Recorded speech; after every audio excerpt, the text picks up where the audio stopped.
Hello friends, welcome and welcome back to my YouTube channel. तो आज के इस वीडियो में हम देखने वाले हैं बहुत ही ज़्यादा इंपॉर्टेंट टॉपिक के बारे में। तो टॉपिक देख लीजिए। टॉपिक आज का हमारा है क्लास 12 हिंदी की पूरी तैयारी।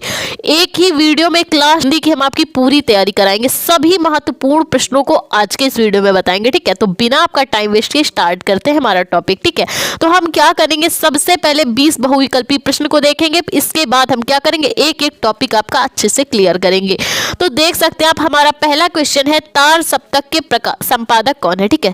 तार सप्तक के संपादक कौन है। विकल्प देख लीजिए, विद्यानिवास मिश्र, मुक्तिबोध अज्ञेय या फिर हजारी प्रसाद द्विवेदी जी, ठीक है। तो तार सप्तक के जो संपादक है वो कौन है, अज्ञेय जी। कौन है तार सप्तक के संपादक, अज्ञेय जी हमारे तार सप्तक के संपादक है। और तार सप्तक का प्रकाशन सन 1943 ईस्वी में हुआ है, ठीक है। दो टाइप से तार सप्तक पर क्वेश्चन पूछे जाते हैं, ठीक। हमारा अगला क्वेश्चन है पवित्रता निबंध के लेखक कौन है। पवित्रता निबंध के लेखक कौन है। विकल्प देख लीजिए, महावीर प्रसाद द्विवेदी, सरदार पूर्ण सिंह, हरिशंकर परसाई या फिर वासुदेव शरण अग्रवाल। तो पवित्रता निबंध के लेखक हमारे सरदार पूर्ण सिंह जी है। कौन है पवित्रता निबंध के लेखक, सरदार पूर्ण सिंह जी पवित्रता निबंध के लेखक है। हमारा अगला क्वेश्चन है डॉक्टर संपूर्णानंद को मंगला प्रसाद पारितोषिक पुरस्कार किस रचना पर प्राप्त हुआ। डॉक्टर संपूर्णानंद को उनकी किस रचना पर उन्हें मंगला प्रसाद पारितोषिक सम्मान प्राप्त हुआ। क्या वो रचना गणेश थी, चिदिल्लास थी, समाजवाद पर मिला है या फिर आर्यों के आदिदेश पर मिला है, ठीक है। डॉक्टर संपूर्णानंद जी को मंगला प्रसाद पारितोषिक पुरस्कार उनकी रचना समाजवाद पर मिला है। किस पे मिला है, उनकी रचना समाजवाद पे डॉक्टर संपूर्णानंद जी को मंगला प्रसाद पारितोषिक पुरस्कार मिला है, ठीक। तो चलिए देखते हैं अगली हमारी रचनाएं कौन सी है। हमारा अगला क्वेश्चन देख लीजिए, मेरी जीवन यात्रा। मेरी जीवन यात्रा किस विधा की रचना है और इसके रचनाकार कौन है, ठीक है। मेरी जीवन यात्रा किस विधा की रचना है और रचनाकार का नाम बताना है। क्या ये आत्मकथा विधा की रचना है या जिसके लेखक कौन है, डॉक्टर संपूर्णानंद जी। क्या ये निबंध विधा की रचना है जिसके लेखक रामचंद्र शुक्ल जी हैं, या फिर आत्मकथा की है जिसके लेखक राहुल सांकृत्यायन है मेरी जीवन यात्रा के, या फिर ये निबंध विधा की रचना है जिसके रचनाकार डॉक्टर श्याम सुंदर दास जी है। तो मेरी जीवन यात्रा आत्मकथा विधा की रचना है, परंतु इसके लेखक का नाम क्या है, राहुल सांकृत्यायन जी, ठीक है। राहुल सांकृत्यायन जी द्वारा मेरी जीवन यात्रा उनकी आत्मकथा की रचना है, ठीक। चलिए देखते हैं अगला क्वेश्चन। हमारा अगला क्वेश्चन है रामवृक्ष बेनीपुरी जी की रचना कौन सी है, ठीक है। रामवृक्ष बेनीपुरी जी की रचना कौन सी है। क्या वोतगा है, ठीक है। वोतगा से वोतगा तक, या फिर वाग्विलास, या फिर पतितों के देश में, या फिर चिंतामणि। चिंतामणि रचना हमारी आचार्य रामचंद्र शुक्ल की है। तो रामवृक्ष बेनीपुरी जी की रचना है आपका पतितों के देश में, ठीक है। पतितों के देश में किसकी है, डॉक्टर रामवृक्ष बेनीपुरी जी की रचना है, ठीक। तो चलिए देखते हैं हमारे अगले क्वेश्चन। तो हमारा अगला क्वेश्चन है निम्नलिखित में जीवनी विधा की रचना कौन सी है, ठीक। तो क्या भूलूं, क्या याद करूं, क्या ये जीवनी विधा की रचना है, या फिर चिंतामणि ये जीवनी विधा की रचना है, या फिर आवारा मसीहा, ठीक, क्या फिर अतीत के चलचित्र, ठीक है। तो क्या भूलूं क्या याद करूं ये क्या है, ये आत्मकथा विधा की रचना है। चिंतामणि क्या है, निबंध है। आवारा मसीहा जीवनी विधा की रचना है, ठीक। और ये जो जीवनी विधा की रचना शरत चंद्र चटर्जी, ठीक है। आवारा मसीहा शरत चंद्र चटर्जी जी की जीवनी है जिसके लेखक कौन है, विष्णु प्रभाकर, ठीक है। तो 3 टाइप से क्वेश्चन पूछता है, तो तीनों टाइप आप इसको अच्छी तरह से याद कर लीजिए, ठीक है। कि आवारा मसीहा शरत चंद्र चटर्जी जी की जीवनी है और इसके लेखक विष्णु प्रभाकर जी है, ठीक है। अगला क्वेश्चन देख लीजिए, पथ के साथी की रचना विधा कौन सी है, ठीक है। क्या पथ के साथी कहानी विधा की रचना है, या फिर पथ के साथी जीवनी विधा की रचना है। क्या ये आत्मकथा विधा की रचना है पथ के साथी, या फिर संस्मरण विधा की रचना है, ठीक है। तो पथ के साथी की जो रचना विधा है वो कौन सी है, संस्मरण विधा की रचना है, इसीलिए हमारा विकल्प चौथा सही हो जाएगा। अगला क्वेश्चन देख लीजिए। अगला क्वेश्चन हमारा है चिंतामणि किस लेखक के निबंधों का संग्रह है, ठीक है। चिंतामणि किस लेखक के निबंधों का संग्रह है। क्या महावीर प्रसाद द्विवेदी जी के निबंधों का संग्रह है चिंतामणि, या फिर हजारी प्रसाद द्विवेदी जी का, या फिर आचार्य रामचंद्र शुक्ल जी का, या फिर विनोबा भावे जी का चिंतामणि निबंधों का संग्रह है। तो ये किसका निबंध संग्रह है, आचार्य रामचंद्र शुक्ल जी का, ठीक है। आचार्य रामचंद्र शुक्ल जी का ये निबंधों का संग्रह है हमारी चिंतामणि। हमारा अगला क्वेश्चन देख लीजिए, प्रयोगवादी काव्यधारा के जनक कौन है? ठीक है, प्रयोगवादी काव्यधारा के जनक कौन है? सच्चिदानंद हीरानंद वात्स्यायन अज्ञेय, या फिर रामधारी सिंधिनकर, या फिर मुक्तिबोध, या फिर धूमिल। तो प्रयोगवादी काव्यधारा के प्रमुख जो जनक हैं, जिसने प्रयोगवादी काव्यधारा को आगे बढ़ाया, इसके जनक है सच्चिदानंद हीरानंद वात्स्यायन अज्ञेय जी। कौन है? सच्चिदानंद हीरानंद वात्स्यायन अज्ञेय जी प्रयोगवादी काव्यधारा के जनक है। अगला हमारा क्वेश्चन है, अष्टछाप के कवियों का संबंध भक्तिकाल की किस शाखा से है? ठीक है, अष्टछाप के कवियों का संबंध भक्तिकाल की किस शाखा से है? क्या ज्ञानाश्रयी शाखा से संबंध रखते हैं अष्टछाप के कवि, या फिर प्रेमाश्रयी शाखा से, कृष्ण भक्ति शाखा से, या फिर राम भक्ति शाखा से संबंध रखते हैं अष्टछाप के भक्तिकाल के कवि? तो अष्टछाप के जो कवियों का संग्रह है वो कृष्ण भक्ति शाखा से है। किससे है? कृष्ण भक्ति शाखा के कवि है अष्टछाप के कवि। अगला हमारा क्वेश्चन है, छायावाद की प्रमुख विशेषता कौन सी है? ठीक है, छायावाद की प्रमुख विशेषता कौन सी है? क्या इतिवृत्तात्मकता छायावाद की प्रमुख विशेषता है, या फिर श्रृंगारिकता की भावना छायावाद की प्रमुख विशेषता है, या फिर सौंदर्य और प्रेम, या फिर समन्वयवादी, या फिर मर्यादावादी छायावाद की प्रमुख विशेषता है? तो सबसे पहले हम आपको बता दें कि छायावाद में क्या हुआ था, सौंदर्य और प्रेम की अभिव्यक्ति है। ठीक है, छायावाद में सौंदर्य और प्रेम की अभिव्यक्ति है। ठीक, अगले चलिए मोस्ट इंपॉर्टेंट क्वेश्चन हमारे कौन से हैं वो देख लेते हैं। अगला हमारा क्वेश्चन है, शिक्षा का उद्देश्य निबंध के लेखक कौन है? ठीक है, शिक्षा का उद्देश्य निबंध के लेखक कौन है? क्या भारतेंद्र हरिश्चंद्र जी है, संपूर्णानंद जी है, मोहन राकेश जी है, या फिर रायकृष्ण दास जी है? तो शिक्षा का उद्देश्य निबंध के लेखक हमारे डॉक्टर संपूर्णानंद जी है। ठीक, लिखना कैसे, लिखा कैसे जाता है बोर्ड एग्जाम की कॉपी में, ठीक, वो हम देख लेते हैं। अगर आपका कोई भी विकल्प आता है तो उसके लिए क्या करेंगे, सबसे पहले आपको प्रश्नोत्तर संख्या डालनी होती है। ठीक है, जिस प्रश्नोत्तर संख्या में पूछा गया उसकी प्रश्नोत्तर संख्या डालनी होगी, और जिस विकल्प में पूछा गया है उसका क्वेश्चन आपको लिखना होगा। जैसे शिक्षा का उद्देश्य निबंध के लेखक कौन है? शिक्षा का उद्देश्य निबंध के लेखक डॉक्टर संपूर्णानंद जी है। जो भी आंसर हो उस हम केवल आंसर को लिखेंगे। ठीक है, और वो जिस विकल्प नंबर में है उसको बता देंगे। ठीक है, ये हमारे विकल्प दूसरे में है तो इसीलिए हमारा विकल्प दूसरा सही हो जाएगा। इस प्रकार क्या किया जाता है, बोर्ड एग्जाम की कॉपी में सारे बहुविकल्पी क्वेश्चंस के आंसर दिए जाते हैं। ठीक है, तो चलिए देखते हैं हमारे अगले बहुविकल्पी क्वेश्चंस कौन से हैं। अगला हमारा क्वेश्चन है, लल्लू लाल की रचना कौन सी है? ठीक है, लल्लू लाल की रचना कौन सी है? सुख सागर, प्रेम सागर, परीक्षा गुरु, या फिर रानी केतकी की कहानी? तो हमारे लल्लू लाल की रचना प्रेम सागर है। कौन सी रचना है लल्लू लाल की? प्रेम सागर रचना लल्लू लाल की रचना है।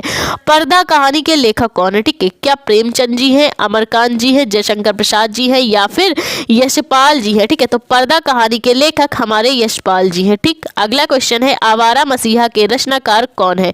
अभी आपका क्वेश्चन आया था कि आवारा मसीहा किस विधा की रचना है। ठीक है, तो आवारा मसीहा जीवनी विधा की रचना है, जिसके लेखक कौन है? विष्णु प्रभाकर है। ठीक, अगला क्वेश्चन देख लीजिए, बाणभट्ट की आत्मकथा के लेखक कौन है? ठीक, क्या महावीर प्रसाद द्विवेदी बाणभट्ट की आत्मकथा के लेखक हैं? सरदार पूर्ण सिंह है, वासुदेव शरण अग्रवाल है, या फिर हजारी प्रसाद द्विवेदी जी हैं? ठीक है, तो बाणभट्ट की आत्मकथा के हमारे रचनाकार कौन है? डॉक्टर हजारी प्रसाद द्विवेदी जी। ठीक है, और लिखा किस प्रकार से जाता है, बोर्ड एग्जाम की कॉपी पे आपको इस प्रकार से लिखना है। ठीक है, सारे बहुविकल्पी क्वेश्चंस के आंसर इस टाइप से देने हैं। पहले आपको क्वेश्चन लिखना है, फिर उसका आंसर, फिर वो किस विकल्प नंबर में दिया गया है वो आपको लिखना है। ठीक है, अगर आप इस टाइप से लिखते हैं तो आपको पूरे 5 नंबर बोर्ड एग्जाम में बहुविकल्पी के आसानी से मिल पाते हैं। ठीक है, तो चलिए देखते हैं अगला हमारा क्वेश्चन बोर्ड एग्जाम में कौन सा पूछा जाता है।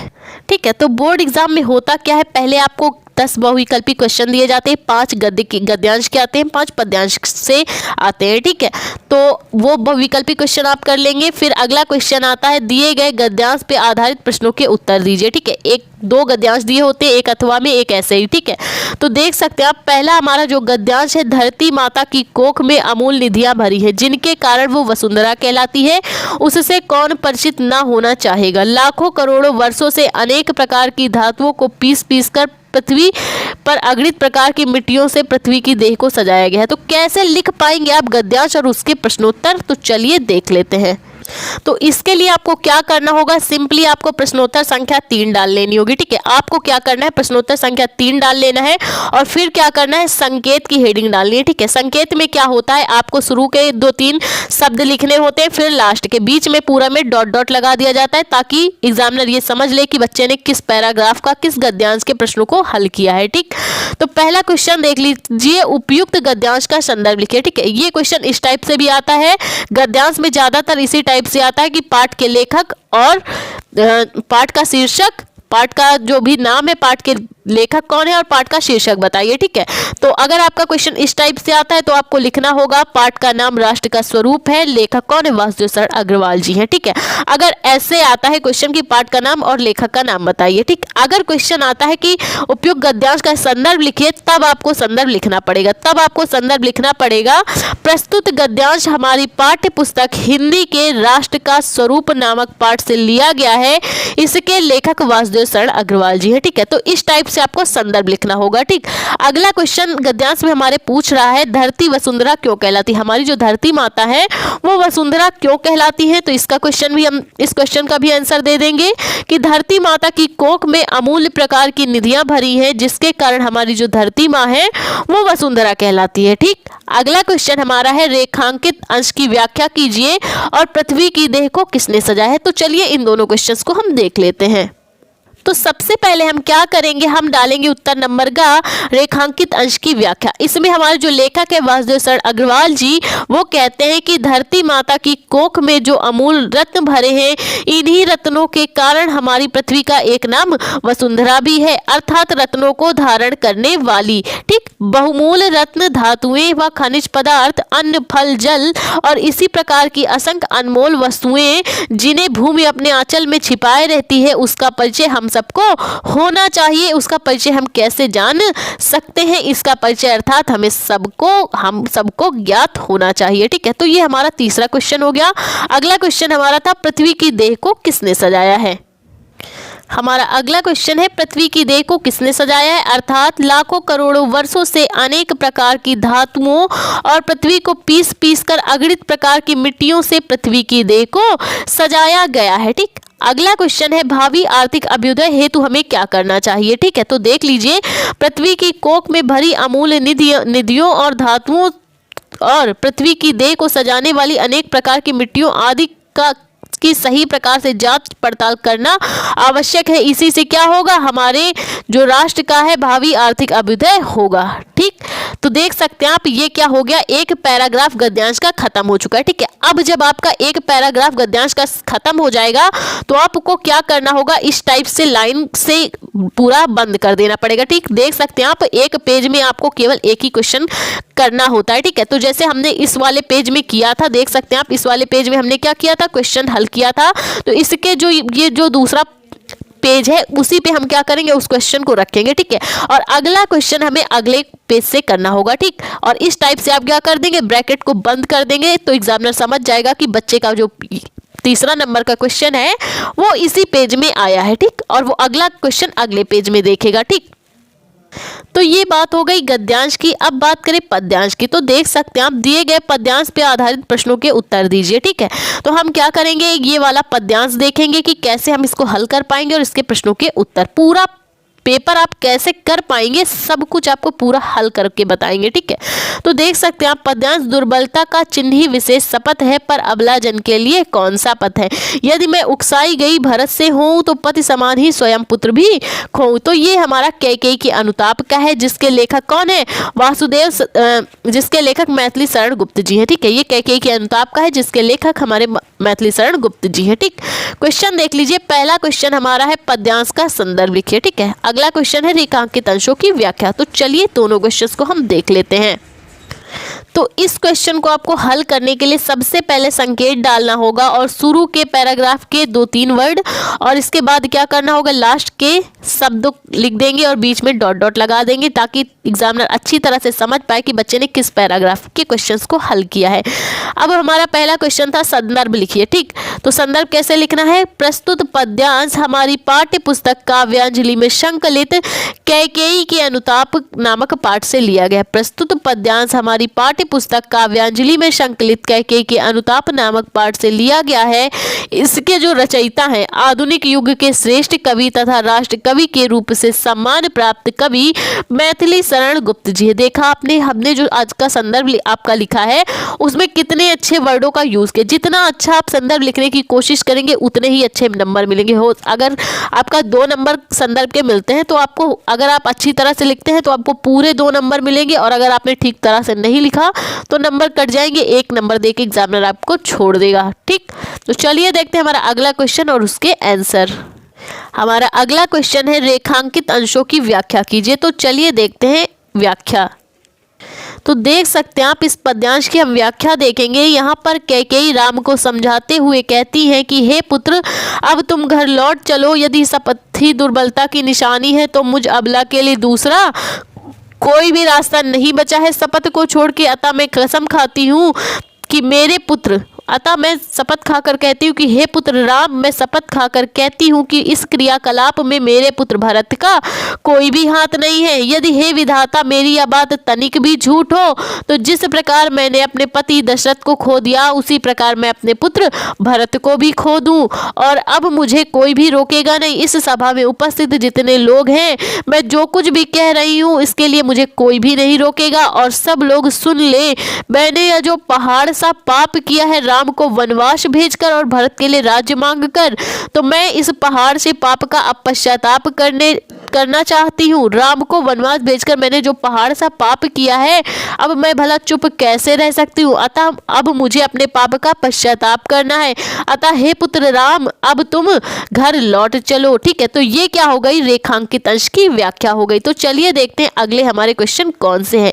हमारा अगला क्वेश्चन है करके पहाड़ सा पाप मौन रह जाऊं, राई भर भी अनुताप न करने पाऊं में कौन सा अलंकार है। और अगला क्वेश्चन है पद्यांश का भाव स्पष्ट कीजिए। ठीक है, तो चलिए इन दोनों क्वेश्चंस को देख लेते हैं। तो देख सकते हैं आप, तीसरा हमारा क्वेश्चन है कि करके पहाड़ सा पाप मौन रह जाऊं, राई भर भी अनुताप न करने पाऊं। इसमें अनुप्रास अलंकार भी है और उपमा अलंकार आपका दोनों ही है। आप चाहें तो अनुप्रास लिख दीजिए या फिर उपमा लिख दीजिए। अगला क्वेश्चन था पंक्तियों का भाव स्पष्ट करना था। यहाँ पर कैकेयी जी क्या करती हैं, कैकेयी जी अपने द्वारा किए गए पाप का शपथ पूर्वक यानी कसम खाते हुए राम को समझाने का बहुत ही प्रयत्न करती हैं, और राम को अयोध्या वापस ले जाने का इस पूरे पद्यांश में हमारे कवि जो मैथिली शरण गुप्त जी हैं उन्होंने क्या किया है, वर्णन किया है। ठीक है, तो यही क्या है, इस पद्यांश का भाव है। तो देखा आपने, हमने गद्यांश भी सॉल्व करके बताया और पद्यांश भी सॉल्व करके बताया। तो चलिए देखते हैं हमारे अगले मोस्ट इंपॉर्टेंट क्वेश्चंस और टॉपिक कौन से हैं। अब हमारा अगला क्वेश्चन आता है 5वां नंबर। 5वें नंबर क्वेश्चन में का और खा 2 टाइप से आता है। ठीक है, का में क्या होता है, आपके जो लेखक है, जो साहित्यकार है, ठीक, जो गद्यांश पे बेस्ड है, उन लेखक का क्या करना होता है, जीवन परिचय लिखना होता है। और खा नंबर पे क्या होता है, एक कवि का जीवन परिचय पूछ लेता है, जीवन परिचय या साहित्यिक परिचय और कृतियां पूछ लेता है। ठीक है, तो देख सकते हैं आप, निम्नलिखित में से किसी एक लेखक का साहित्यिक परिचय देते हुए उनकी प्रमुख रचनाओं का वर्णन करना है, और शब्द सीमा लगभग 80 शब्दों की है। ठीक है, 5 नंबर का आपका क्वेश्चन है। देख सकते हैं आप, हजारी प्रसाद द्विवेदी जी का पूछा गया है, एपीजे अब्दुल कलाम जी का पूछा गया, वासुदेव शरण अग्रवाल जी का पूछा गया। और पद्यांश में देख सकते हैं आप, मैथिली शरण गुप्त का आया है, सुमित्रा नंदन पंत का आया है, रामधारी सिंह दिनकर का आया है। तो चलिए जीवन परिचय कैसे लिखना है वो हम देख लेते हैं। ठीक है, तो हम क्या करेंगे, हम सबसे पहले डालेंगे प्रश्नोत्तर संख्या 5 का और हम लिखेंगे जो जीवन परिचय है। तीसरे नंबर पे हमारे वासुदेव शरण अग्रवाल जी, इनका हम जीवन परिचय लिखेंगे। ठीक है, अगर किसी के भी जीवन परिचय की आपको 5-6 चीजें पता है तो उससे बेस्ड आप क्या कर पाएंगे, एक एक चीज बना के जीवन परिचय कर पाएंगे। ठीक है, तो देख सकते हैं आप, सबसे पहले हम क्या करेंगे, जो 5-6 चीजें आपको पता है उनको हम लिख लेंगे, फिर उसी की हेल्प से हम क्या करेंगे, जीवन परिचय बना के लिखेंगे। ठीक, तो जन्म हुआ वासुदेव शरण अग्रवाल जी का सन 1904 ईस्वी को, मृत्यु हुई इनकी सन 1967 ईस्वी को। जन्म स्थान कहाँ पे है इनका, मेरठ जनपद उत्तर प्रदेश में है। उपाधि इनको डीलिट की प्राप्ति है। और रचनाएं देख लीजिए, पृथ्वीपुत्र, भारत की एकता, मातृभूमि आदि वासुदेव शरण अग्रवाल जी की प्रमुख रचनाएं हैं। अब इन्हीं 5-6 चीजों से हम जीवन परिचय कैसे बनाएंगे वो देख लीजिए। तो हमें करना क्या होगा, वासुदेव शरण अग्रवाल जी का जो जन्म हुआ है सन 1904 ईस्वी को मेरठ जनपद के खेड़ा नामक ग्राम में हुआ। वासुदेव शरण अग्रवाल जी का जन्म सन 1904 ईस्वी को मेरठ जनपद के खेड़ा नामक ग्राम में हुआ। ठीक है, इनके माता पिता लखनऊ में रहते थे। ठीक, हमारे वासुदेव शरण अग्रवाल जी के जो माता पिता हैं वो बचपन से ही, जब ये बहुत ही छोटे थे, बाल्यावस्था में, तब से इनके माता पिता जी लखनऊ में रहते हैं। ठीक है, अतः इनका जो बचपन है वो भी कहाँ व्यतीत हुआ, लखनऊ में ही व्यतीत हुआ और यही इनकी प्रारंभिक शिक्षा भी हुई है। इन्होंने काशी हिंदू विश्वविद्यालय से एमए तथा लखनऊ विश्वविद्यालय से पाणिकालीन भारत नामक शोध प्रबंध लिखकर डीलिट की उपाधि प्राप्त की। ठीक, डॉक्टर अग्रवाल ने संस्कृत एवं फारसी भाषाओं, भारतीय संस्कृति और पुरातत्व का गहन अध्ययन करके उच्च कोटि के विद्वान के रूप में प्रसिद्धि प्राप्त की है। ठीक है, डॉक्टर वासुदेव शरण अग्रवाल ने लखनऊ तथा मथुरा के पुरातत्व संग्रहालयों में निरीक्षक पद पर काम किया है तथा दिल्ली के राष्ट्रीय संग्रहालय में अध्यक्ष पद पर काम किया है और आचार्य पद को भी इन्होंने सुशोभित किया है दिल्ली में। ठीक, इनका जो निधन है, इनका निधन यानी वासुदेव शरण अग्रवाल जी का निधन सन 1967 ईस्वी को हो चुका है। ठीक है, इनका जो निधन है सन 1967 ईस्वी को हो गया। तो ये बात हो गई हमारे डॉक्टर वासुदेव शरण अग्रवाल जी के जीवन परिचय के बारे में। अगर किसी कवि का भी आता है तो इसी टाइप से आपको लिखना है और गद्य पे आता है तो भी आपको इसी टाइप से लिखना है। ठीक है, तो चलिए देखते हैं हमारे अगले क्वेश्चंस कौन से हैं। हमारा अगला क्वेश्चन आता है 6वां नंबर। ठीक है, बहादुर अथवा पंचलाइट कहानी के उद्देश्य पर प्रकाश डालिए या फिर ध्रुव यात्रा कहानी की कथा वस्तु अपने शब्दों में लिखिए। तो चलिए इस क्वेश्चन को हम सॉल्व करते हैं।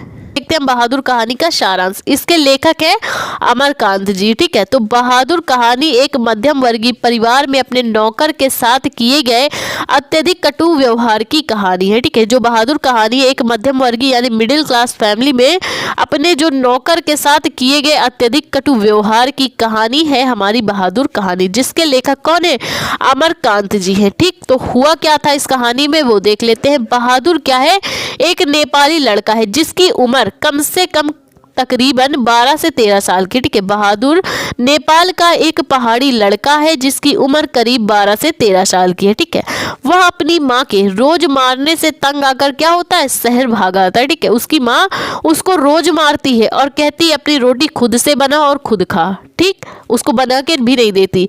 तो वो इस सब से तंग आकर क्या करता है, शहर भाग आता है और एक घर जिसकी मालकिन का नाम निर्मला है, एक ऐसे घर में आ जाता है जिसकी मालकिन का नाम क्या है, निर्मला है। और निर्मला क्या है, एक मध्यम वर्गीय परिवार से संबंधित है।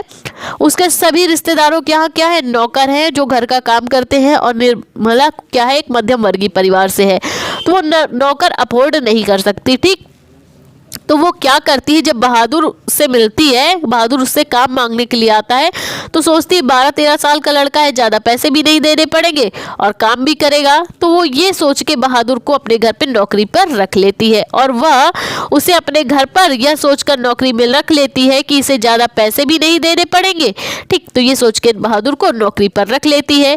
पहले पहले तो निर्मला और बाकी घर वालों का व्यवहार बहादुर के प्रति बहुत ही अच्छा रहता है। पहले पहले तो भाई जब शुरू में चीजें मिलती हैं तो लोगों को उसको की बहुत ही कदर होती है। ठीक है, पहले पहले तो निर्मला और बाकी घर वालों का व्यवहार बहादुर के प्रति बहुत ही अच्छा रहता है। ठीक है, निर्मला का बेटा किशोर है। ठीक है, निर्मला का एक बेटा है जिसका नाम क्या है, किशोर है, जिसने अपनी सारी जिम्मेदारियां, ठीक, जो इसका बेटा है किशोर, उसने अपनी सारी जिम्मेदारियां बहादुर को दे दी हैं और अपने सारे काम वो बहादुर से ही करवाता है। ठीक, बहादुर सब काम अच्छी तरह से करता है। बहादुर हर किसी के सारे काम वो अच्छी तरह से करता है। ठीक है, और समय के साथ सब लोगों का व्यवहार, और होता क्या है, समय के साथ जो घर के सभी सदस्य सब लोगों का व्यवहार बदलता जाता है। ठीक है, बहादुर के प्रति सब लोगों का व्यवहार बदलता जाता है। ठीक है, समय के साथ सब लोगों का व्यवहार बहादुर के प्रति कठोरता में बदल जाता है। ठीक है, धीरे धीरे उसके साथ वो लोग गाली गलौज भी करते हैं। ठीक, धीरे धीरे जो सब लोग हैं घर के उसे बात बात पे सुना देते हैं और जो इसका बेटा किशोर है, निर्मला का जो बेटा किशोर है,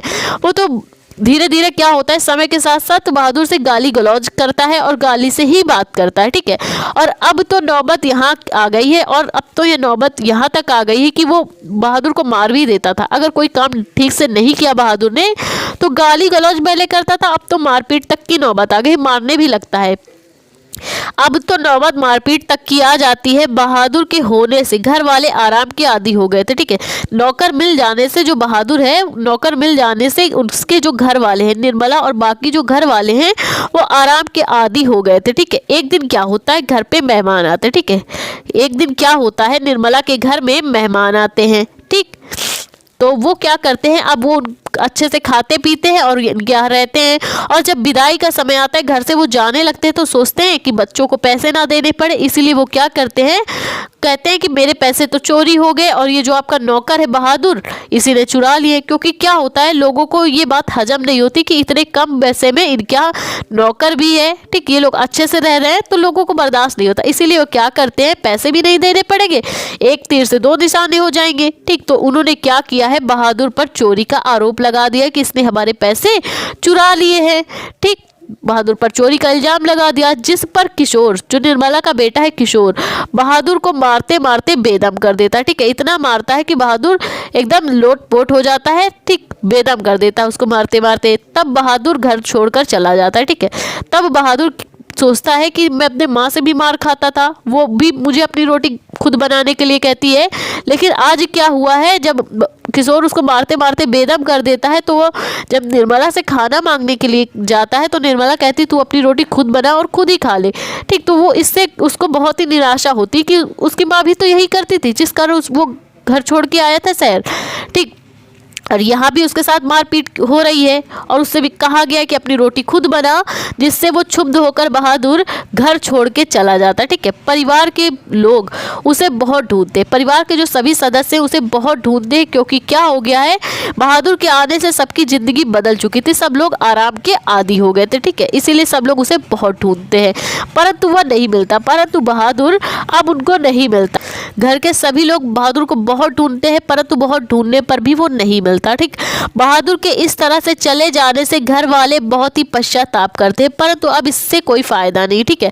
अब पश्चाताप करने से कोई फायदा नहीं है, क्योंकि बहादुर तो पहले ही घर छोड़ के चला गया है। इस कहानी में जो हमारे लेखक है अमरकांत जी, इस कहानी में हमारे जो लेखक है अमरकांत जी, उन्होंने बहादुर की सहनशीलता और स्वाभिमान का बहुत ही सुंदर चित्रण अपनी कहानी बहादुर के माध्यम से किया है, ठीक है। तो ये बात हो गई हमारी बहादुर कहानी के सारांश के बारे में, ठीक। इस तरह से आता है बोर्ड एग्जाम में। अगला हमारा प्रश्न आता है 7वां नंबर, स्वपतित खंड काव्य के आधार पर एक प्रश्न को हल कीजिए, ठीक है।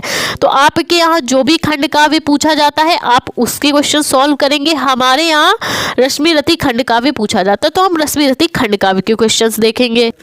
तो देख सकते हैं आप रश्मि रति में क्या पूछा गया, रश्मि रति खंड काव्य के आधार पर नायक का चित्रण करिए, और दूसरे क्वेश्चन पे आ जाता है, ये क्वेश्चन यहाँ पे गलत लिखा हुआ है, रश्मि रति के किसी भी एक सर्ग का कथा वस्तु आ जाता है, या फिर नायक का चरित्र चित्रण आ जाएगा, या फिर कुंती का चरित्र चित्रण, या फिर कृष्ण का चरित्र चित्रण।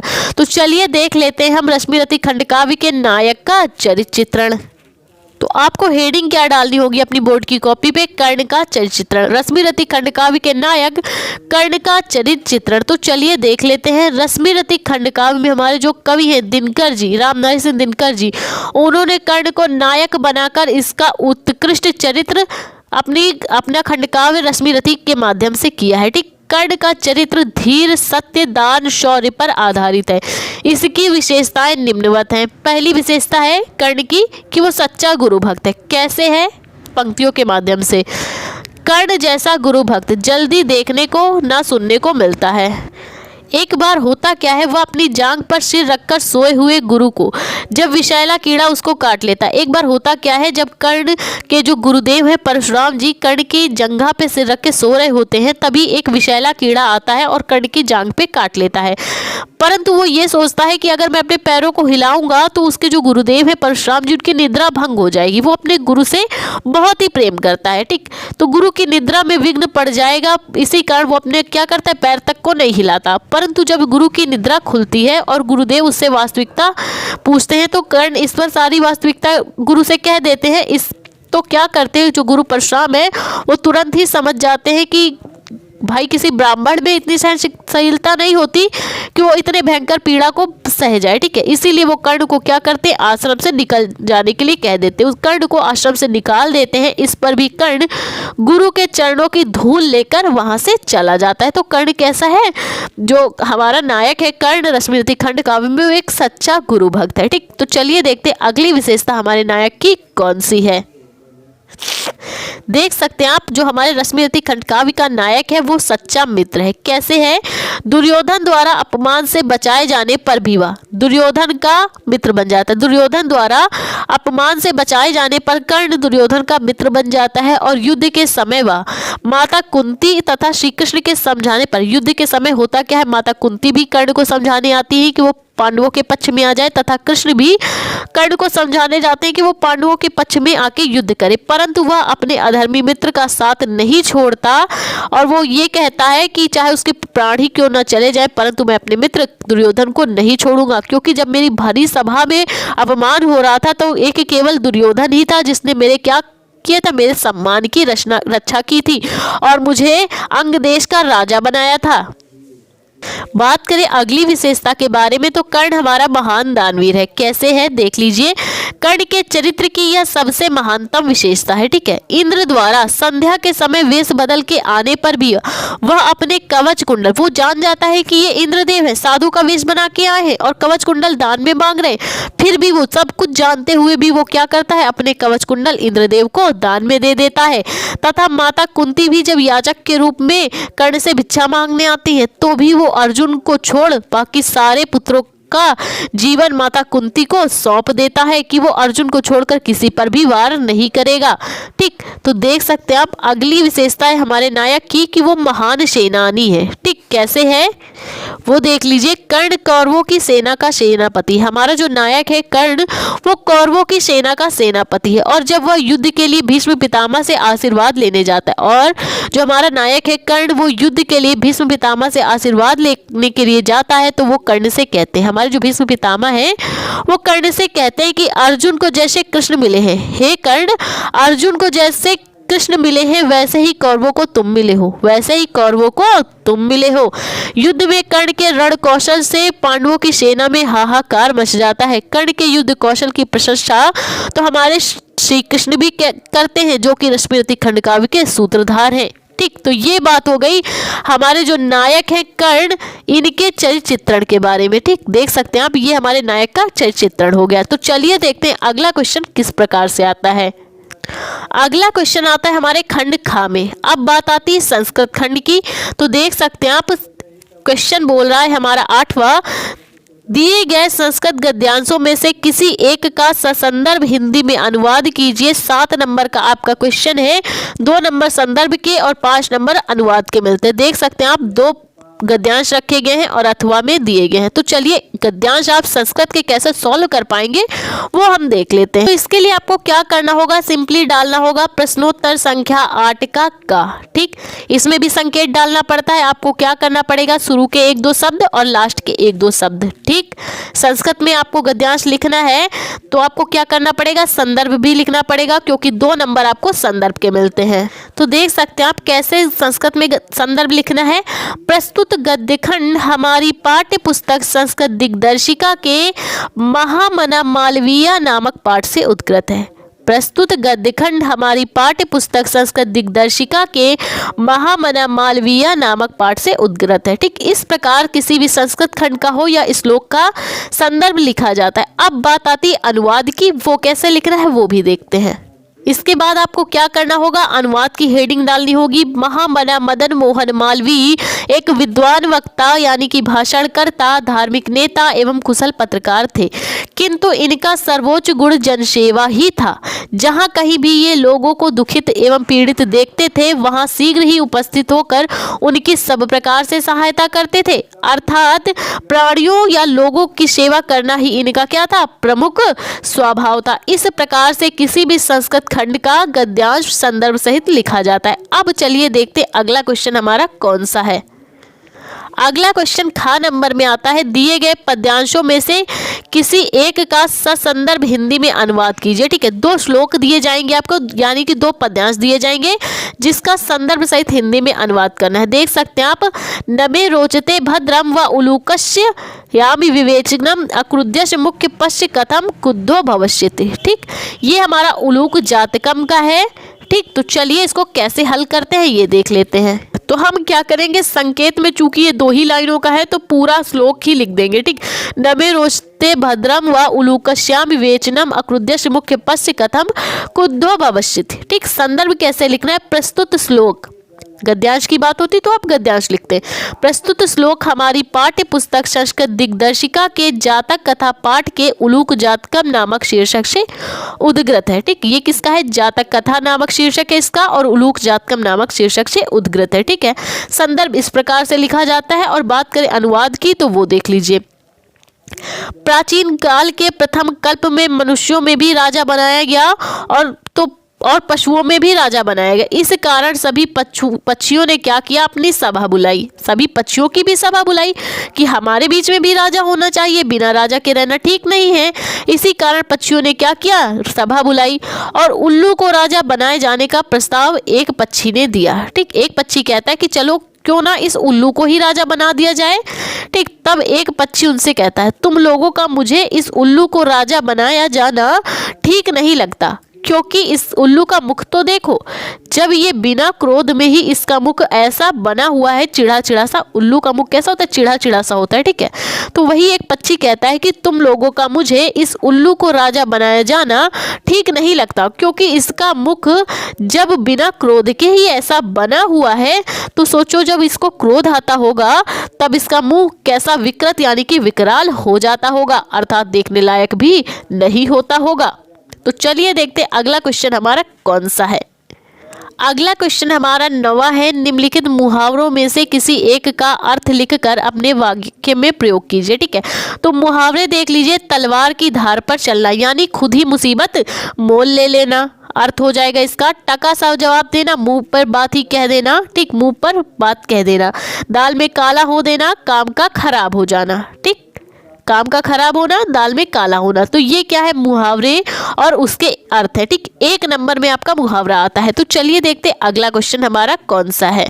अगला प्रश्न हमारा आता है प्रश्नोत्तर संख्या 10। इसमें क्या होता है, अपठित गद्यांश आता है और इस अपठित गद्यांश से कुछ क्वेश्चन पूछे जाते हैं जो कि आपको क्या होता है, इसी गद्यांश से छांट के लिखने होते हैं। ठीक है, इसमें क्या होता है, अथवा में भी एक गद्यांश आता है जो कि अपठित ही होता है। देख सकते हैं आप, अथवा में भी गद्यांश अपठित ही आता है। इसके क्वेश्चन भी आपको इसी गद्यांश से सॉल्व करने होते हैं। 11 नंबर क्वेश्चन देख लीजिए।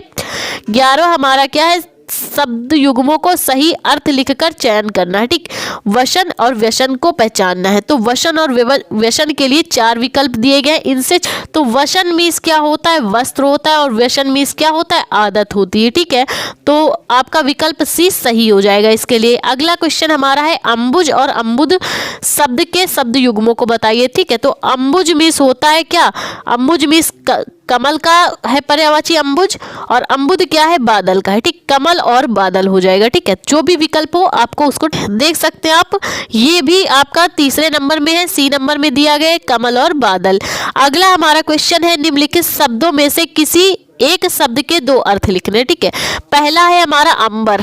पहला हमारा कौन सा है, अंबर यानी कि आकाश, और अंबर मीन्स और क्या चीज होती है, अंबर मीन्स वस्त्र भी होता है। ठीक है, अगला हमारा है पट। अब पट मीन्स क्या होता है, पट मीन्स क्या होता है, दरवाजा, द्वार। और बात आती नाग की, तो नाग मीन्स होता है सर्प, हाथी, नागेश्वर। मनुष्य की एक जाति का नाम भी नाग होता है। अब बात आती विधि की। विधि यानी भाग्य, विधाता और तरीका, जैसे कोई रेसिपी बनाई जाती है, युक्ति, रीति और कानून। ठीक है, ये क्या होते हैं, विधि के पर्यायवाची शब्द होते हैं। ठीक है, अगला हमारा क्वेश्चन है, निम्नलिखित वाक्यांशों के लिए एक शब्द का चयन कीजिए जो आंखों के सामने हो। तो विकल्प देखिए, नेत्र सम्मुख, प्रत्यक्ष, आंख के आगे, प्रत्येक आंख। तो देख सकते हैं आप, जो आंखों के सामने होता है वो प्रत्यक्ष होता है, ठीक, ना नेत्र सम्मुख होता है, ना आंख के आगे, ना प्रत्येक आंख।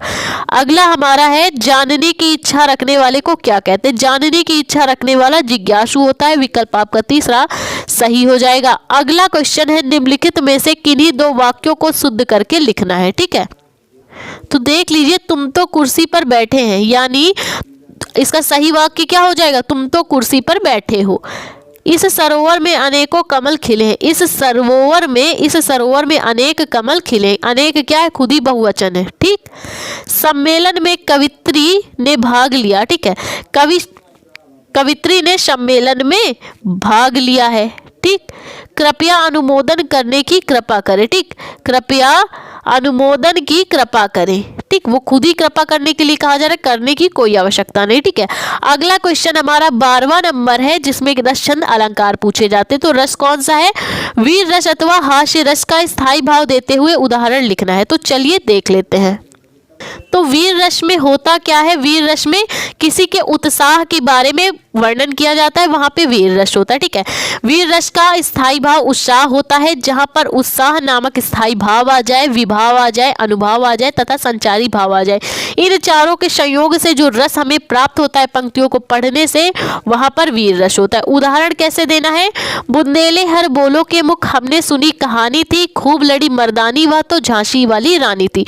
तो यहाँ पर पंक्तियों में क्या कहा जा रहा है? झांसी की रानी के वीरता और साहस शौर्य की बात की जा रही, अतः यहाँ पर क्या है? वीर रस है, ठीक। अब बात आती है, क्वेश्चन आपका बोल रहा था हास्य रस की परिभाषा दीजिए। तो देख सकते हैं आप, हास्य रस का स्थायी भाव हास्य होता है, जहां पर हास्य नामक स्थायी भाव आ जाए, विभाव, अनुभाव और संचारी भाव आ जाए, वहां पर क्या होता है? हास्य रस होता है। उदाहरण देख लीजिए, शीश पर गंगा हंसे, भुजन भुजंगा हंसे, हास के दंगा भयो नंगा के विवाह में। यहाँ शंकर जी के विवाह में उनके विचित्र रूप और वस्त्रों को देखकर सब लोग जो भी मिल रहे थे, उनको रास्ते में सब लोग हंसते हंसते लोटपोट हो गए थे, ठीक है। अतः यहाँ पे हंसी की बात की जा रही, तो यहाँ पे हास्य रस है। अगला हमारा क्वेश्चन है, श्लेष अथवा उत्प्रेक्षा अलंकार का लक्षण एवं उदाहरण बताइए। तो चलिए देख लेते हैं। तो देख लीजिए, श्लेष अलंकार, जहां पर काव्य या साहित्य में एक शब्द एक ही बार आए परंतु उसके कई अर्थ निकले, वहां पर क्या होता है? श्लेष अलंकार होता है। उदाहरण देख लीजिए, चरण धरत चिंता करत चितवत चारों ओर, सुबरन को खोजत फिरत कवि व्यभिचारी चोर, ठीक है। ये जो सुबरन है, ठीक, इस पंक्ति में क्या है? केवल एक ही बार आया है, परंतु इसके हर चीज के लिए शब्द अलग अलग है। कवि के लिए सुबरन का अर्थ कुछ दूसरा है, व्यभिचारी के लिए दूसरा है और चोर के लिए दूसरा है, ठीक है। जब कोई कवि व्यक्ति किसी सभा में जाता है तो वो अपने चारों ओर अपने कविता की रचना के लिए स्वर्ण खोजता है कि वो कौन से अक्षरों की रचना करे, तो सुबरन उसके लिए अक्षर हो जाएगा। और जो एक व्यभिचारी पुरुष है, वो क्या करता है? किसी भी महफिल में जाता है, किसी भी पार्टी में जाता है, तो वो सुंदर स्त्रियों को ही ढूंढता है। और जब चोर कोई शादी पार्टी में जाता है, किसी भी आयोजन में जाता है, तो वो कौन सा सुबरन ढूंढता है? तो वह स्वर्ण यानी पैसे चुराने की कोशिश करता है, तो सुबरन इसके लिए स्वर्ण हो जाएगा, ठीक। एक शब्द लेकिन उसके हर चीज के लिए अर्थ अलग अलग, वहां पे श्लेष अलंकार। अब बात आती है उत्प्रेक्षा अलंकार की, जहां पर उपमेय में उपमान की संभावना या तुलना प्रकट की जाए, वहां पे उत्प्रेक्षा अलंकार होता है। उत्प्रेक्षा अलंकार की जो पंक्तियां आती हैं, उनमें या तो जन्मन आ जाता है, मानु जानू आ जाता है, मनहु जनहु आ जाता है, या मनो जनहु आ जाए आदि। ये सब क्या है? उत्प्रेक्षा के वाचक शब्द है। देखते ही आपको पहचान लेना है कि यहाँ पे उत्प्रेक्षा अलंकार। देख सकते हैं आप, उदाहरण देख लीजिए, सोहत ओढ़े पीठ पट श्याम सलोने गात, मनो नीलमय शैल पर आतप पर्यो प्रभात। देख सकते हैं आप, यहाँ पे मनोजनों का यूज किया गया ना, अतः यहाँ पे क्या है? उत्प्रेक्षा अलंकार है। अगला क्वेश्चन हमारा गा नंबर है, दोहा अथवा सोरठा छंद की मात्रा सहित लक्षण एवं उदाहरण लिखनी है। तो चलिए लिखते हैं। तो बात करें दोहा छंद की, देख लीजिए, यह एक अर्ध सम्मात्रिक छंद होता है। इसमें 4 चरण होते हैं। कितने चरण होते हैं? 4 चरण होते हैं। पहले व तीसरे चरण में 13-13 मात्राएं आती हैं, व दूसरे चौथे चरण में 11-11 मात्राएं आती। उदाहरण देख लीजिए, पवन तनय संकट हरण मंगल मूर्ति रूप, राम लखन सीता सहित हृदय बसौ सुरभूप। और पंक्तियों में हमने मात्राएं लगाना अलग से सिखाया हुआ है। जिनको मात्राएं लगानी नहीं आती, हमारा वीडियो प्लेलिस्ट में जाके चेक कर सकते हैं, ठीक है। अब बात करें सोरठा छंद की, तो देख सकते हैं आप, यह एक अर्ध सम्मात्रिक छंद होता है। इसमें 4 चरण होते हैं। यह दोहे का ठीक उल्टा होता है। दोहा जैसे 13-13 होती है पहले तीसरे में, उसमें क्या सोरठे में क्या होती है, पहले तीसरे में 11-11। ठीक उल्टा होता है दोहे का। तो इसके पहले तीसरे चरण में 11-11 तथा दूसरे व चौथे चरण में 13-13 मात्राएं होती। अतः यहाँ पर क्या है, सोरठा छंद है। पंक्तियों के माध्यम से समझ लेते हैं। जानी गौरी अनुकूल सियहि हरस जाई कही मंजुल मंगल मूल बाम अंग फरकन लगे। तो ये क्या है, हमारा सोरठे का उदाहरण है। तो चलिए देखते हैं अगला क्वेश्चन हमें किस प्रकार से हल करना है। अगला क्वेश्चन हमारा आता है 13 नंबर। बैंक शाखा में बैंक में खाता खोलने के लिए बैंक प्रबंधक को आवेदन पत्र लिखिए। तो अब अथवा में भी एक क्वेश्चन आया है आपका, शहर में फैली संक्रामक बीमारी की तरफ जिलाधिकारी का ध्यान आकर्षित करते हुए आवेदन पत्र या प्रार्थना पत्र आपको लिखना है। तो चलिए लिखते हैं।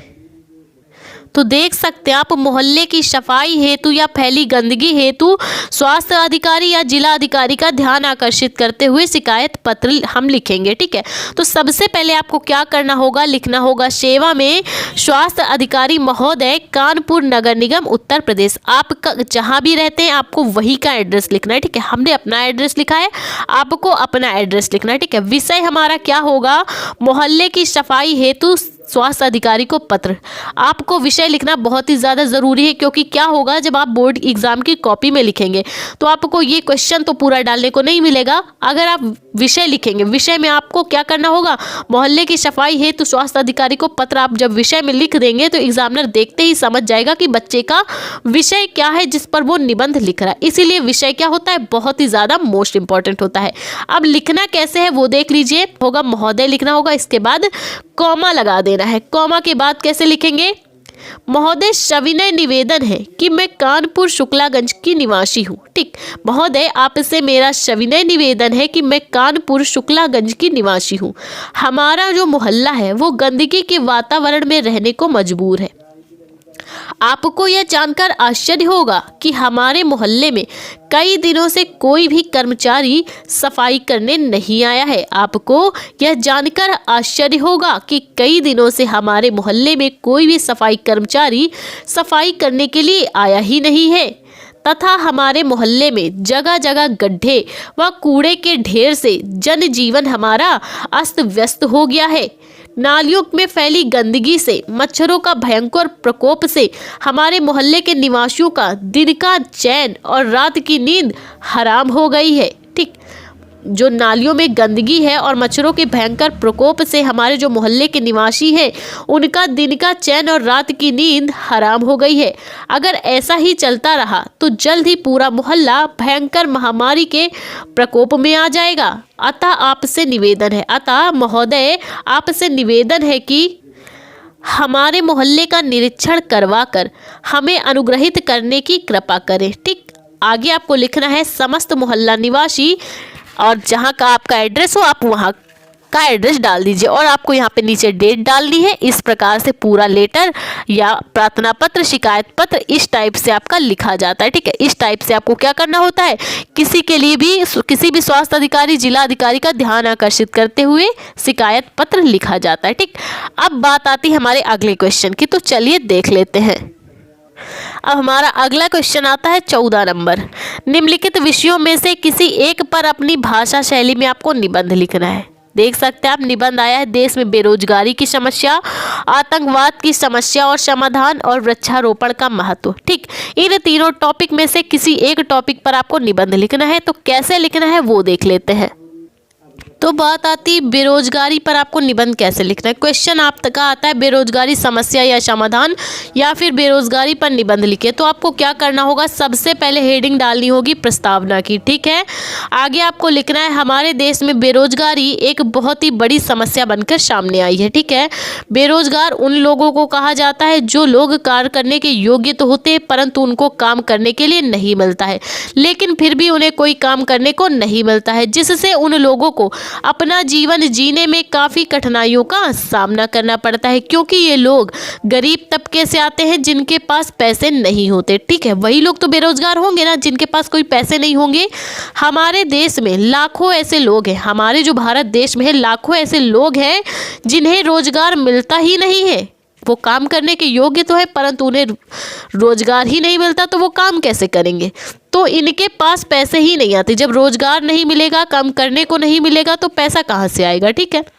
और इन्हें अपना जीवन जीने में काफ़ी कठिनाइयों का और परेशानियों का सामना करना पड़ता है। तो चलिए देखते हैं आगे हमें कैसे लिखना है। आगे हमें लिखना है बेरोजगारी का कारण क्या है। हमारे देश में जो बढ़ती बेरोजगारी है इसका कारण क्या है। हमारे देश में बेरोजगारी के बहुत से कारण हैं। इसका सबसे बड़ा कारण तो हमारे देश की बढ़ती जनसंख्या। हमारा देश विश्व का नंबर 1 हो गया है जनसंख्या के।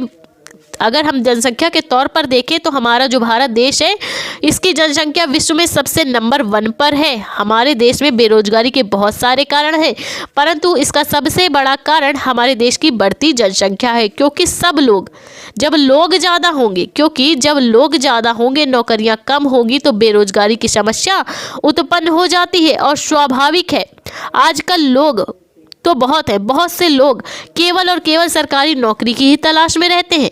आजकल ज़्यादातर लोग केवल सरकारी नौकरी ही पाना चाहते हैं, सरकारी नौकरी की ही तलाश में रहते हैं। और सरकारी पदों की जो भर्तियां निकाली जाती संख्या होती है कम और लोगों की संख्या तादाद में बहुत ही ज़्यादा होती है। अगर क्या होता है भर्ती आती है 1/4 तो लोग क्या होते हैं उससे डबल होते हैं, तिबल होते हैं, चौबल होते हैं, ठीक है। तो इतनी बेरोजगारी हमारे देश में है, ठीक है। और सरकारी पदों की संख्या कम होती है और लोगों की संख्या ज़्यादा होती है। इसीलिए कुछ लोग ही सरकारी पदों पे काम कर पाते हैं और बाकी लोग सरकारी नौकरी की तलाश में बेरोजगार ही रह जाते हैं। और इसका एक कारण यह भी है कि बेरोजगारी शिक्षा की कमी के चलते लोगों तक सही जानकारी का न मिलना, वह लोग बिना शिक्षा के बेरोजगार हो जाते। क्या होता है कि इसका एक कारण और भी है कि शिक्षा की कमी के चलते लोगों तक सही जानकारी नहीं मिल पाती और वो लोग बिना शिक्षा के रोजगार नहीं तलाश पाते अर्थात बेरोजगार रह जाते हैं। तो चलिए देखते हैं हमें आगे कौन सी हेडिंग डालनी है जिस पर हम निबंध अच्छी तरह से कर पाए। आगे हमें लिखना है कि हम ये जो बेरोजगारी हमारे देश में बढ़ रही है इसकी रोकथाम कैसे की जाए। तो हमें हेडिंग डालनी होगी बेरोजगारी को कम करने के उपाय या फिर बेरोजगारी के समाधान। यदि हमें अपने देश से बेरोजगारी को जड़ से खत्म करना है, यदि हमें अपने देश में क्या करना है बेरोजगारी की समस्या को जड़ से खत्म करना है तो उसके लिए हम सभी लोगों को सही जानकारी और सही शिक्षा का प्रदान करवानी होगी। लोगों तक सही जानकारी और शिक्षा प्रदान करवानी होगी, चाहे वो जितने ग्रामीण तबके से आए उन्हें शिक्षा देनी पड़ेगी। हमें इससे बचने के लिए देश में बढ़ती जनसंख्या को रोकना होगा। ये जो हमारी जनसंख्या वृद्धि है दिन प्रतिदिन बढ़ती चली जा रही है हमारे देश की, सबसे पहले हमें इसकी रोकथाम करनी होगी, ठीक। क्योंकि यही क्या है बेरोजगारी का सबसे बड़ा कारण है, ठीक। सबसे पहले हमें इसी को कम करना होगा। इसके लिए हमारी जो भारत सरकार है इसको जनसंख्या नियंत्रण कानून हमारे भारत देश में लाना होगा। अगर जनसंख्या नियंत्रण कानून हमारे भारत में लागू हो जाएगा तो इस बेरोजगारी की समस्या से बचा जा सकेगा और इस बेरोजगारी का समाधान इसी के माध्यम से होगा, ठीक। इस बढ़ती बेरोजगारी का समाधान यह है कि हमें स्वदेशी उत्पादों को बढ़ावा देना होगा।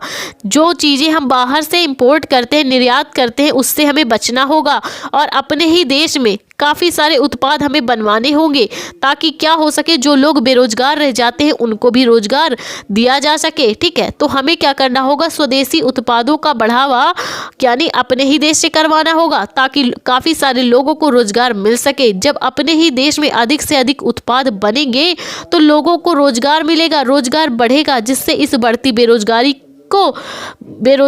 की रोकथाम की जा सकेगी, ठीक है। और लोगों तक रोजगार आसानी से पहुंचेगा और इस बेरोजगारी की समस्या से हम लोगों को निदान मिल सकेगा, ठीक है। तो चलिए देखते हैं इससे जो निष्कर्ष निकल के आया है, इस बेरोजगारी से जो निष्कर्ष निकल के आया है उसे हम कैसे लिखेंगे। तो अब हमारी अगली हेडिंग होगी उपसंहार या फिर निष्कर्ष, ठीक। तो वो कैसे लिखना है वो देख लीजिए। बेरोजगारी स्वयं तथा देश की उन्नति के रास्ते में एक बहुत ही बड़ी समस्या है। ये जो बढ़ती बेरोजगारी है स्वयं में और हमारी देश की उन्नति के रास्ते में एक बहुत ही बड़ी समस्या बनकर सामने आई है। सरकार के द्वारा बेरोजगारी को खत्म करने के लिए बहुत सारे कदम उठाए जा रहे हैं। हमारी भारत सरकार ने इस बेरोजगारी को खत्म करने के लिए बहुत सारे कदम उठाए हैं और भी कदम उठाए जा रहे हैं, परंतु जो बेरोजगारी है उस संक्रामक बीमारी की तरह होती है। ये जो बेरोजगारी है उस संक्रामक बीमारी की तरह होती है जो अनेक बीमारियों को जन्म देती है, अपने साथ साथ अनेक बीमारियों को जन्म देती है। क्योंकि जब लोग बेरोजगार रहेंगे, जब तक लोग बेरोजगार रहेंगे तो गरीब लोग ही पिसेंगे।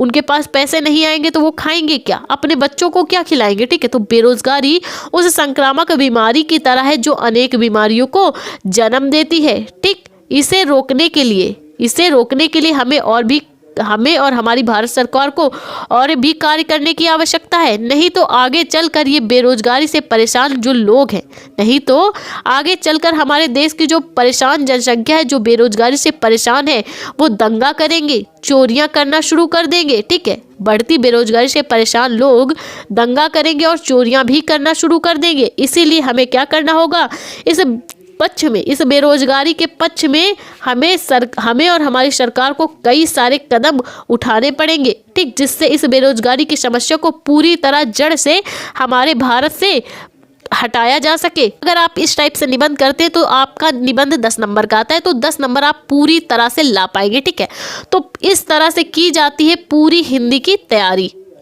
तो ये थी हमारी क्लास 12th हिंदी की पूरी तैयारी। ठीक है, अगर आप इस तरह से तैयारी करते हैं तो आप बोर्ड एग्जाम में गारंटी के साथ 100 में 100 नंबर आसानी से ला पाएंगे। ठीक है, तो आई होप आपको हमारा आज का वीडियो अच्छा लगा हो तो प्लीज़ वीडियो को लाइक, हमारे चैनल को सब्सक्राइब करें। Thank you for watching this video.